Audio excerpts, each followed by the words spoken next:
verdad ayuda a sanarla. Esclarecer el por qué pasaron las cosas. Pueden cesar todo ese sufrimiento. No podemos seguir negando lo que ocurrió en el país. Desde esa Colombia profunda que tanto buscamos. La Comisión de la Verdad presenta La Verdad en Voz Alta. Hablemos a fondo con las víctimas del conflicto armado interno en Colombia.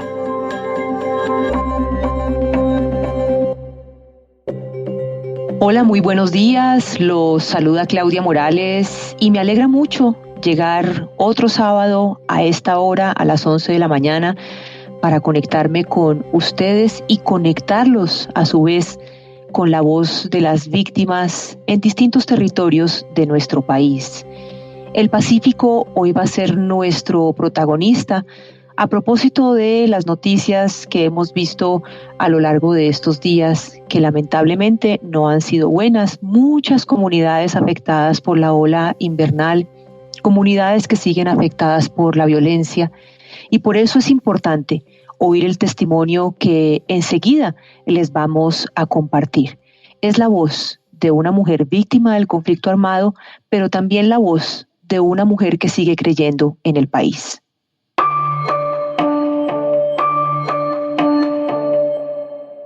Nuestra invitada es Erlendi Cuero, defensora de los derechos humanos y líder social. Es vicepresidenta de la Asociación de Afrocolombianos Desplazados AFRODES. Perdió a 12 de sus familiares como consecuencia del conflicto armado y hoy representa a las víctimas del despojo, el desplazamiento, así como del racismo y la exclusión. Bienvenida, Erlendi, a La Verdad en Voz Alta. Muchas gracias por estar con nosotros. Muchas gracias a ustedes por invitarme a este programa, que me interesa, digamos, que se conozca lo que hemos vivido las víctimas en el marco del conflicto armado. Quiero empezar por una pregunta general y es, ¿qué significa el territorio para el pueblo negro, especialmente en el Pacífico? Para nosotros el territorio primero es vida, y seguido a ello el territorio es ese conjunto de elementos donde nos encontramos con nuestra historia, con una cultura, con nuestra memoria, donde podemos recrear lo que somos, encontrar en toda esa conformación, digamos, el amor, la solidaridad y la resistencia que hemos tenido como pueblo negro.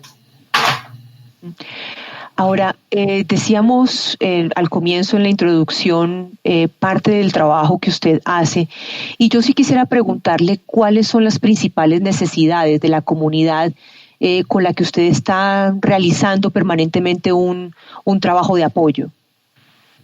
Las principales necesidades de nosotros y nosotras como comunidad, yo creo que es encontrar esa verdad, pero además de esa verdad es construir la memoria que cuente en este país y en el mundo lo que hemos tenido que vivir como pueblo negro y lo que seguimos viviendo en nuestros territorios. Entonces creo que esa es una gran necesidad. Seguido a ello, digamos, que se refleje el abandono estatal que nos hemos visto o que estamos viviendo, y por ello, pues finalmente se permite que con las comunidades negras, afrocolombianas, raizales y palenqueras ocurra todo lo que tenga que ocurrir sin que de verdad uno sienta que hayan dolientes, sobre todo de parte del Estado, que debe asumir responsabilidad en lo que nos ha pasado. ¿Cómo es que se puede explicar que se perpetúe el abandono, que se perpetúe la falta de sensibilidad frente a esa tierra de Colombia? Creo que la mejor manera de explicarlo es haciendo memoria, y el hacer memoria es considerarnos a las comunidades negras parte, digamos, de lo que se vivió en la esclavitud, que no somos personas, no éramos y no somos personas.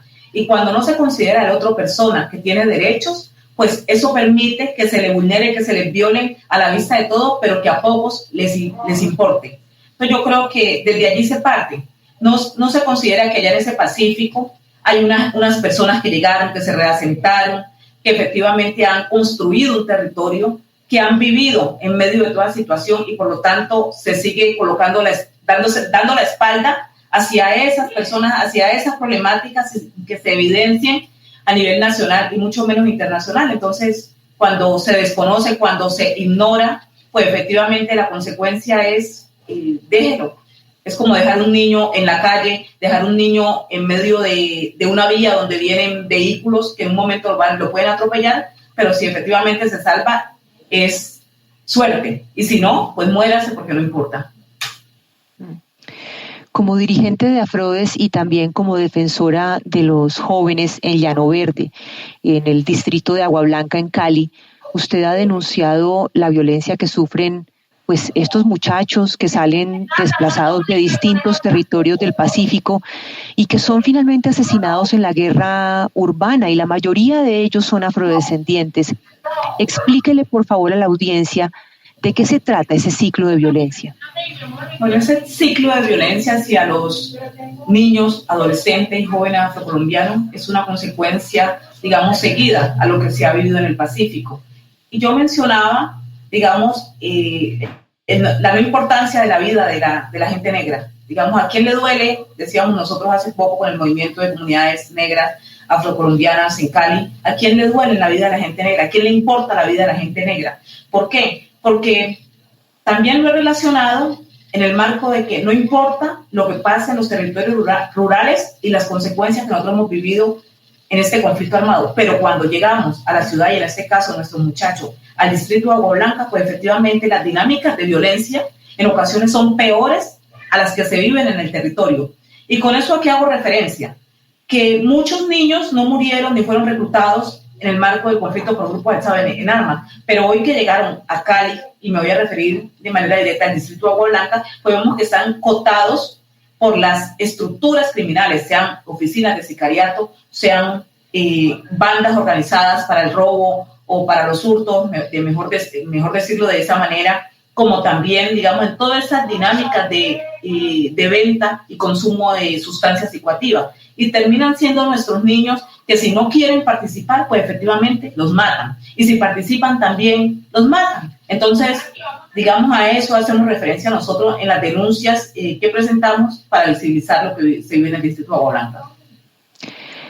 Hay un tema sobre el que usted hace también una lucha a la par con todo esto que nos está hablando de la violencia, y es la que hace por el racismo. Y yo sí quiero preguntarle puntualmente por ese tema, Erlendi. Ya lo ha respondido de alguna manera en las pocas preguntas que llevamos en esta entrevista, pero sí quisiera puntualizar allí en cómo es que sufre el racismo la comunidad del Pacífico. ¿Cómo lo ve usted en el día a día de su trabajo?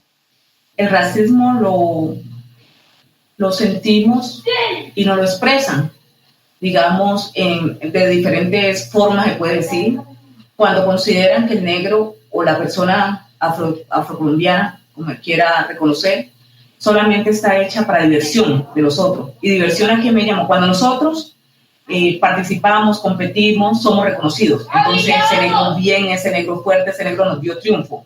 Pero efectivamente hasta allí llega. Pero en este momento, cuando tenemos las desgracias, pues efectivamente, o se requieren esas oportunidades, no las vemos marcadas. Aquí las poblaciones afrocolombianas se forman, poquitos, pero logran alcanzar carreras técnicas, tecnólogas o profesional, y efectivamente la puerta está cerrada porque siempre se está relacionando con unas tareas, digamos, peyorativas. Entonces, todo va ligado a cómo estigmatizar a la persona, en qué términos la llevo y no la reconozco como un ser humano igual a mí en derechos, y efectivamente, pues en condiciones de igualdad, lo que busco es una equidad, porque igualdad nunca la hemos tenido. Entonces, desde allí empieza toda esta discriminación al ridiculizar de manera permanente, al estigmatizar. Entonces, cuando ocurre algo y hay una comunidad negra, pues porque los negros son así. Y en este caso también quiero referirme, para tener un ejemplo, digamos, de esa historia más viviente, lo que ocurrió con los jóvenes masacrados en Llano Verde. Los muchachos, adolescentes, que eran algunos jugaban fútbol, otro, Luis Fernando era bailarín, muchachos que estudiaban todos. Entonces era más fácil decir cuando nos masacraron es porque eran negros, porque estaban hurtando, porque eran unos delincuentes, y efectivamente enviar mensajes sin importar el dolor que podía sentir una familia, era de esos términos para justificar lo que les había ocurrido. Entonces para nosotros esas prácticas de discriminación es lo que nos hace daño siempre, digamos, en la historia siempre ha estado allí inmersa. Y usted pues ha mencionado algo, y es esta masacre de los 5 adolescentes que ocurrió el 11 de agosto en Llano Verde, y ustedes también en Afrode se pronunciaron diciendo que asesinar nuestros niños y jóvenes implica destruir la posibilidad de continuar nuestra existencia cultural. Ni siquiera tenemos el derecho a la vida. ¿Cuál es su mirada sobre la justicia en Colombia? Pues, honestamente, yo creo que para nosotros no hay justicia. No se ha concebido la justicia para reconocer el daño que nos han hecho. Y en este marco, cuando nosotros acudimos a la justicia, siempre tenemos de respuesta igual. Cuando nos ocurre algo en territorio, en ocasiones el pueblo ya sabe cuando va a ocurrir una masacre, pero las autoridades nunca conocen eso, ¿cierto? Entonces yo digo, ¿cómo podemos hablar de justicia cuando la vida de nosotros estamos en un apartheid y la vida de estos seres humanos parece que fuéramos de segunda o tercera categoría? Entonces no importa, lo que ocurra con ellos es válido. En ese momento tenemos muchas investigaciones de estos homicidios que hemos denunciado, de las amenazas que aún persisten en mi caso, y todo se queda en investigación. Pero cuando ocurren este tipo de ejercicio también hacia ciertas personas, pues uno sabe que es fácil que se esclarezcan los hechos. Entonces yo creo que parte de la justicia es el no reconocimiento de que a esa persona le están haciendo daño. Y nosotros tenemos que encontrar y en ocasiones adentrarnos a poder visibilizar, empezar a difundir lo que está pasando, porque de lo contrario, ni siquiera los casos que vivimos en territorios llegan a la justicia. Claro, ahora, lo otro es que en el año 2013, hablando de justicia, usted denunció los impactos del conflicto en su familia, en su organización, en su territorio. Esto lo hizo ante la Comisión Interamericana de Derechos Humanos, la CIDH, y luego usted regresó 5 años después con evidencias nuevas y logró que la Secretaría Ejecutiva de la CIDH viniera a Colombia a atender a su comunidad. Y se siguen sumando apoyos nacionales e internacionales. Entonces, por lo que le oigo a usted decir, me da la impresión, me corrige por favor si estoy equivocada, que a veces hay mayor sensibilidad en la comunidad internacional que en la sociedad colombiana. ¿Cómo lo percibe? Sin duda alguna. Sin duda alguna lo pude encontrar, no... Pues el caso de los 5 adolescentes asesinados o masacrados más bien es un hecho reciente, pero yo en lo personal llevo 20 años. Yo llegué a esta ciudad en el año 2000 y los 20 años me la he pasado construyendo, me la he pasado diciendo a las instituciones gubernamentales y no de manera generalizada, porque en algunos momentos algunas de estas secretarías o entidades se pueden sentar y conversar con nosotros, trabajar en propuestas que conllevan a nuestro bienestar, pero en la mayoría de casos ahí se ignora totalmente lo que pasa con la población. Sí, en el 2013 nosotros fuimos incluso con Bernardo, mi hermano, a la Comisión Interamericana de Derechos, donde queríamos dar a conocer lo que estábamos viviendo frente a persecución. Y lo más triste para mí, que pude, digamos, ratificar lo que había ocurrido en esa sesión en la CIDH, fue cuando Bernardo dijo, yo sé que a mí me van a matar. Yo llevo tantos años huyendo, no he podido criar mis hijos, y él, las lágrimas le caían cuando hablaba, digamos, y contaba eso. Y después de esos 5 años yo vuelvo con el testimonio diciendo es que aquí vino y les coloqué el video de lo que Bernardo había mencionado, pero aquí estoy diciéndole que efectivamente él pensó que lo iban a matar por el trabajo que él hacía, por defender a unas comunidades vulnerables, y aquí está, Bernardo hoy está muerto. Digamos, eso marcó, creo que en el caso de la señora Margaret, presidenta en ese momento de la Comisión Interamericana de Derechos Humanos, la sensibilidad de decir yo quiero ir a Colombia, porque además siempre hemos pedido, y yo le decía yo quiero que escuchen, que no solamente me vean a mí, porque en ocasiones la gente dice es que usted tiene un problema, porque además yo tengo, me persiguen, y la estigmatización es que nosotros somos algunos resentidos sociales. Cuando uno como población líder o como un líder social habla de lo que ocurre en su comunidad y cuando denuncia, entonces es porque eres un resentido social. Entonces yo le pedía, por favor, a la señora Margaret que llegara y escuchara no solamente a mí, que escuchara a los adolescentes, que escuchara a las mujeres, que escuchara a nuestros líderes, hermanos y comunidad en general que estaba en Colombia, y ella aceptó y pudo venir y compartir y comprobar que lo que nosotros habíamos denunciado en esa audiencia era cierto, que el temor que hoy tenemos con este plan de exterminio hacia comunidades negras y afrocolombianas es cierto. Y eso es lo que nosotros buscamos, que a través de estas entidades u organismos internacionales se permita conocer que lo que la población afrocolombiana está viviendo no es un juego, y que hoy nosotros tenemos miedo porque cada vez que nos matan un líder, cada vez que nos masacran una comunidad, cuando nos están acabando nuestros adolescentes, pues efectivamente allí se termina el relevo generacional. Allí se termina ese sueño que tiene papá y mamá, que cuando ya no tenga la fuerza, quien pueda continuar su camino, continuar digamos, supervivir, sean sus hijos. Y eso es lo que nosotros hemos podido mencionar en varias instancias. Ese relato que usted hace de lo que ocurrió con su hermano es tremendo, Erlendi, y lamento de verdad profundamente que lo hubieran asesinado, que hubiera de manera tan certera haber podido denunciarlo y que luego la tragedia, como él había dicho, se hubiera terminado cumpliendo. Y esto me permite entrar en un pequeño resumen de lo que ha sido su vida, porque usted fue desplazada de Buenaventura cuando tenía 22 años, también fue víctima de violencia sexual, recibió amenazas de paramilitares, usted ha sufrido varios atentados, también sus hijos asesinaron a su padre, como usted lo acaba de relatar, asesinaron también a su hermano Bernardo Cuero. Usted ha sido testigo del asesinato de otros líderes sociales y pues cuando la presenté estaba enumerando unos pocos de tantos trabajos que usted hace por la paz, por la convivencia, y lo que es claro es que usted tiene una fuerza admirable y yo lo que supongo es que luchar es su manera de seguir creyendo. Entonces, Erlendi, le quiero preguntar, ¿a dónde apunta usted con todas estas batallas sociales? Bueno, parte de esta lucha yo creo que ha sido mi resiliencia, Claudia.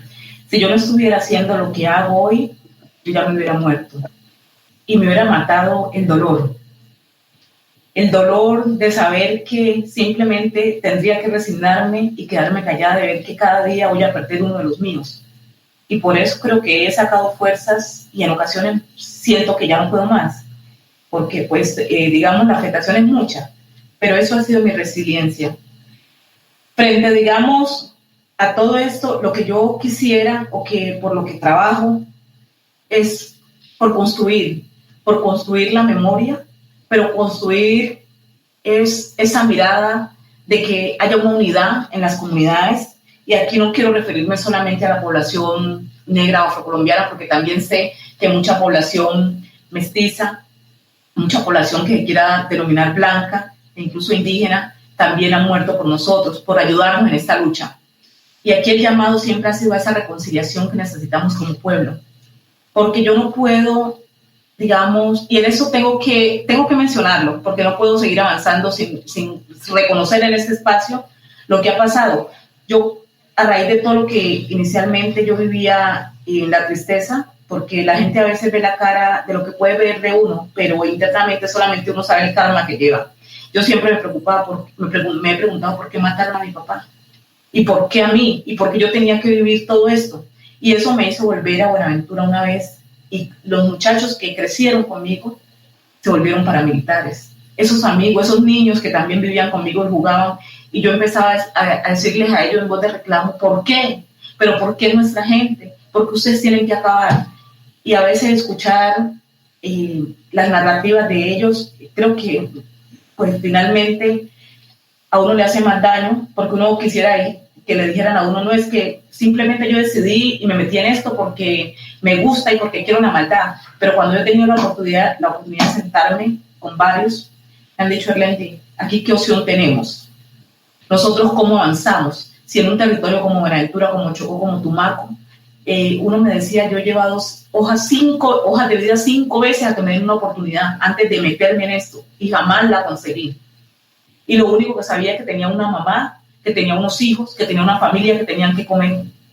Y que no se justifica acabarle la vida a otro, digamos, por quizá uno satisfacer unas necesidades propias. Pero frente a esa realidad que uno se encuentra, uno qué dice, qué siente, qué piensa. Cuando tenemos un estado que simplemente hoy la mano de obra de Buenaventura, el 50% no es de allá. Cuando está nuestra población muriéndose literalmente de hambre, no tienen que comer y muchas mujeres prostituyéndose para poder darle un bocado de comida a sus hijos. Entonces, este tipo de realidad con la gente nuestra me he encontrado. Y yo no sé qué es peor, si a veces encontrar esa verdad que yo quería que ellos me dijeran otra cosa y no que me justificaran por qué tenían que seguir matándonos o matándose entre sí para quizás satisfacer el bienestar o la economía de otra persona. Eso es más doloroso. La entiendo perfectamente y su opción claramente fue no quedarse cruzada de brazos y en la medida de todas sus posibilidades intentar cambiar pequeños universos. Y para terminar, ese otro pequeño universo del que quisiera hablar con usted es el de las mujeres, porque usted y su comunidad trabajaron en un informe sobre los daños, los impactos y la resistencia de las mujeres afrocolombianas. Quisiera, antes de finalizar ya esta entrevista, Erlendi, que nos hablara un poco de eso. ¿Cuál ha sido ese hallazgo sobre el impacto del conflicto armado en las mujeres negras? Uno de los impactos más fuertes, yo creo que es el dolor que ha causado que las mujeres negras le quiten sus hijos, el dolor del abuso sexual, porque es la humillación, es cómo te degradan como ser humano pensando que desde allí te van a arruinar la vida, y cómo se cambia el rol, porque salir del territorio no solamente es perder aspectos materiales, no es perder la casa, no es perder la gallina, lo que tenías allí, es perder, digamos, todo tu identidad. Para mí la salida del territorio es perder la identidad, y con eso cargar el dolor que hemos tenido que sufrir las mujeres cuando tenemos que callar. En muchas ocasiones aquella mujer que ha sido abusada sexualmente, hemos tenido que callar por largos años, hasta que hoy, digamos, después de todo este proceso dimos el paso a hablar. Pero las mujeres de violencia sexual no han hablado todo lo que ocurrió, no hablábamos de eso. Todo este rol que nos tocó que asumir, porque muchos hombres murieron en este conflicto y a las mujeres les ha tocado que asumir el rol de padre y madre, pero ese rol tiene que asumirlo en perder a sus hijos mientras tiene que ir a buscar cómo darles comida. Y ese darles comida es decir, mientras yo estoy laborando y tratando de cumplir, y no en una oficina, sino metida ya en horas y horas largas de trabajo, mis hijos están acá a merced de qué monstruo, si es niña que la violen, que la sigan abusando, y si es niño, cómo hacen para dañármelo, para darle droga, para que efectivamente después la comunidad tenga que justificar, que lo tengan que matar porque se volvió como le llaman algunas personas, los desechables. Simplemente es eso. Entonces la mujer le ha tocado que cargar siempre con un peso, y el impacto desproporcionado del conflicto armado también ha estado a la espalda de las mujeres. No es fácil. Cuando eres una mujer de campo, una mujer que académicamente no puedes calificar ni siquiera para trabajar en una empresa cualquiera porque no cumplís con el perfil que te siguen, pero efectivamente tienes una familia que hay que responder y tienes un dolor que ni siquiera puedes darte el lujo de hacer duelo, la satisfacción, la tranquilidad de poder llorar en ocasiones, porque las mujeres ni siquiera se nos permite hoy llorar, porque mientras yo puedo decir quiero llorar, tengo que pararme a secarme las lágrimas que me escurran y seguir dándole la cara, seguir dando de frente al mundo para poder no dejar morir mis hijos, o efectivamente poder seguir construyendo una vida por mí misma, en el caso de las pocas que no tengan hijos. Pues no me queda más, Erlendi, sino agradecerle por su fuerza y también darle las gracias por iluminar con su sabiduría, con su generosidad, también con su belleza, a esta población que tanta mano necesita, que tanta luz necesita, pero que por fortuna tiene a personas como usted, al margen de todo el relato que usted ha hecho, que simplemente ratifica el abandono del Estado, la ausencia de justicia, pues hay personas que tienen una ventaja, y es que pueden estar abrazadas por personas como usted. Muchas gracias por haber aceptado esta invitación. Muchas gracias a ustedes por permitirnos que hoy, por lo menos en Colombia, se dé la oportunidad de que las víctimas hablemos, de que estos escenarios se hayan creado, que hablemos de la verdad sin frontera, porque aquí había una verdad, y una verdad limitada, una verdad cooptada, que la verdad solamente aplicaba para muchos. Yo creo que este tipo de programas, este ejercicio que ustedes hacen, nos permiten que esa otra verdad que nadie quiere saber se conozca. Gracias a ustedes.